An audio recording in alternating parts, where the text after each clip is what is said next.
What's up, guys? Marcello here at the Marina Bay Sands Resort in Singapore, doing the answers for a Q&A for, it's June, so we May.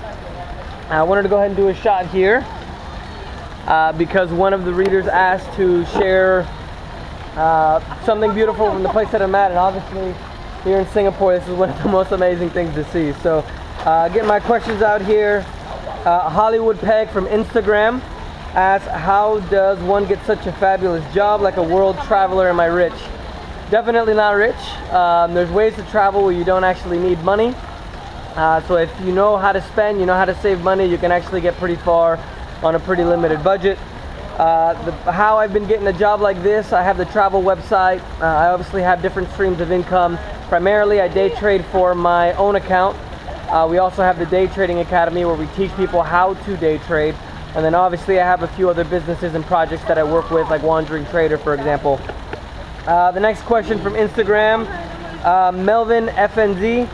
How's Honduras for travel? Pretty nice. I actually have some friends that were born there. It can get a little bit dangerous or dicey depending on where you go, but you know, it's all right. From Instagram, funny pics to make you smile. How's Venice? Venice is amazing.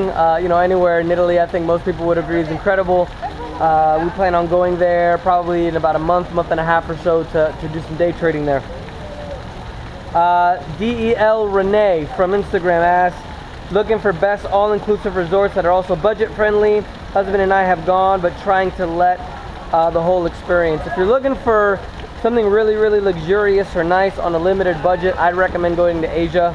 You know, in Thailand, even some of the islands there on some of the southeastern, you know, Southeast Asia, just, you know, very cheap. You can still get very impressive hotels and rooms for a very limited price. The next question we have Gracia Bangoy from Facebook, the Facebook page. Have you ever been? Am I ever going to go to the Philippines? Yes, I am, and I also plan on opening a day trading center there as well. So that'll be really fun. We also have a lot of questions about my day trading, so I'll try to leave these at the end. Virginia Lee, Ada, Tashara Pint, Cheryl Webb, and Feel the Vibes on Instagram. You guys ask, how are you financially able to travel extensively? Plus, of course, anything you want to tell us about the particular place that you're at. So this is something that I wanted to show you, which is an incredible place. So I've been traveling on this trip around the world for probably 3 or 4 years now. The way that I make money, how I mentioned earlier, I day trade my own account for a living. I teach people how to day trade. And in addition to that, I also have a few other businesses. I do social media consulting, SEO consulting. Wandering Trader obviously makes, you know, money. You know, I actually get paid to travel now. So I've been able to build a business where my life is my business now. So traveling is a tax deduction. So in a way, it is expensive to travel depending on how you travel, but all those expenses are tax deductible because obviously that's part of my business now. So it's really about being able to create a job where you can work online, and when you have the internet, it really doesn't matter where you go to travel. The next question, Carol J. Dean from Facebook.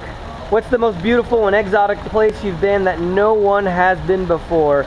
And could you post a picture of that place? I'll probably put a little snippet here in the video for you, but I would say Ethiopia is a place that a lot of people don't go to that's incredible. What I consider the Brazilian Maldives in Brazil. It's a freshwater lagoon called Jericoacoara. That's the name of the city. The name of the lagoon is called Paradise Lagoon, Lagoa Paraíso. Haven't seen too many people go to that place before, even though they've been to Brazil. Absolutely incredible. I'll put a picture on the video for you so you can take a look. After that, we have Vicky Cordell from Facebook. Certain place is safe for Americans before traveling. If you really want to be cautious, you know, I wouldn't necessarily say that every place in the world is dangerous. It really just depends on a lot of things. You know, you can look American, but not me American, for example. I think the most important thing when you travel is to have confidence, right? Not to look like you're scared and insecure about where you are or how you're doing it. So I would stay away just from places in the Middle East. Places in Africa can be a little bit dicey as well. But outside of that, there aren't too many dangerous places around the world anymore. And believe me, I know I've been to quite a few of those places. Lisa Hall, 2 questions. What's the best travel experience you've had? I'd probably say that traveling for the last 3-4 years has been absolutely incredible. I don't think that I could actually pick one thing. I plan on doing a post about my favorite things around the world. Some of my favorite countries are Brazil, Colombia, Israel. Jordan was very, very interesting. Ethiopia as well. But you know, I really can't pick one favorite place. Number 2, I've been thinking about starting a travel blog for a while now with an 8-month South American trip. What would be any tips? Create good content, create interesting content, and also interact with the community. Travel bloggers are great. They're always willing to help. They're always willing to be very helpful. So, you know, that's what I would recommend for that. Next on the list, we have Divine Grace. How much roughly would it cost to do a budget around the world, mainly covering capital cities, wonders of the world, backpacking, not staying in one place for too long? I would say, and this is from a buddy of mine, about $50 a day. You know, anywhere between $50 to $100 a day. I don't personally backpack around the world, but you know, that's kind of that would be a budget that you could probably stick with. And that's, of course, if you're backpacking. You know, I wouldn't consider myself a backpacker. Ahmad Abulel, hope I said your name correctly. Explain your job. How many people do you travel with? Does everyone have a bit of different position in the mix? If so, what responsibilities, or is it all you? For the most part, it's all me. Right now, I have met people on the road, so I don't necessarily say that I travel by myself all the time. But I would say that I meet people, you know, just friends, new people, strangers that I travel with. Exactly what I do, I think I mentioned before, I day trade in the stock market. I teach people how to day trade. Wandering Trader, which is the travel blog. I make money off of, you know, the travel blog, and I also do some other businesses on the side as well. Catherine Brugala Claridge, how many languages do you speak, and do you eat the traditional foods where you go?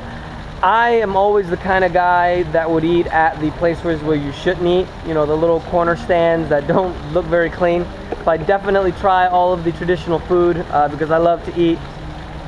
Languages I speak, I would say maybe 4 or 5 fluent. Spanish, Italian, English. I'm pretty good at Portuguese now. Conversational French, and then basic sayings in different languages like Amharic from Ethiopia, Hindi from India, also a bit of Swahili from Kenya and Tanzania. So a little bit of everything. I would say maybe total 10 or 11 languages. Now to the trading questions. Let me switch arms here because my hand's getting tired.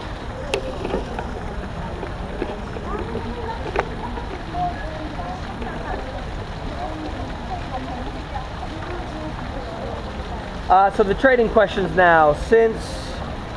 From Vladisky on Facebook, since you are constantly earning money while traveling, who do you pay taxes to? Do I even pay taxes? I do pay taxes. I pay them in the United States. Currently, one of the reasons why we are in Singapore is because we're working on a way to reduce our tax load by incorporating in Singapore. Singapore obviously is a great country to incorporate in. That's the reason why we're here. So as part of the Day Trading Academy training program, we're showing people how you can exactly do that. Next trading question from, give me one sec here, guys. Brad Don Schleif and Michelle Gasp. How much money do you need up front to become a day trader? This really depends on what you're going to day trade. There are stocks, options, futures, Forex as well. So it really depends on a lot of things. I really can't just throw a number at you. Off the top of my head, I would say anywhere between a few $100s to maybe $10,000, $15,000. Anywhere between there. It really depends on exactly how you want to day trade, and it really gets quite specific. So I can't really say an exact amount. Jonathan Franco, Danny Termel, and Jessica Nicholas. How do you generally go about trading and keep up the market fluctuations while traveling around the world? All you need is internet. You really don't need a lot more with the internet. You can access the internet at any time of day. You can keep up with the times. The way that I trade is strictly technical, so I don't pay attention to any news. I don't try to guess what's going to happen. I turn on my computer, do a 5-minute pre-market analysis, and then that's it. I start trading and I'm done in an hour or two a day. So that's really all you need. How do you set yourself up with on laptop? How do you organize everything? Because it seems like an efficient process. I only use one chart. one of the things that we have done over time at the Day Trading Academy is simplify things. We only need one chart to trade. You know, over time it gets a bit more simple as well. So that's the reason why we only need one laptop and we don't need a bunch of screens. I have found with my history day trading that a lot of the things that are out in the industry now you really don't need. You don't need 2-3 screens, you don't need indicators, you don't need software. That's another reason why, for example, I use actual students that have been through the program and are trading live to teach, to make sure that you learn from real live traders as well. Brian, you're doing what I want to do. I'm a professional trader, so that's a start. How do you keep up with the market? I think I just answered your question with the internet. All you need is the internet. You know, you spend however much time you need researching what you want on the internet, and that's it.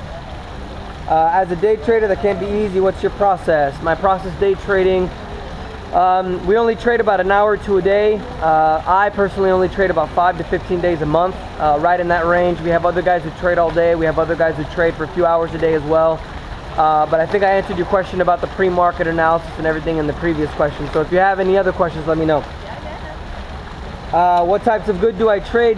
Zenobia Moonflower from Facebook. I day trade futures, E-mini futures in the stock market. And last but not least, Dino. Recommended brokerage service for non-USA citizens. This would really depend on what you want to trade. There are some extra regulations now, obviously, because of what's going on in the world in the US. But you know, if you want to trade stocks, for example, Scottrade is a good way to go. So that's all for me, guys. Hope you guys have a great day. We're heading to Toronto and Brazil soon. So I'll leave you guys with this view, and you guys have a great one.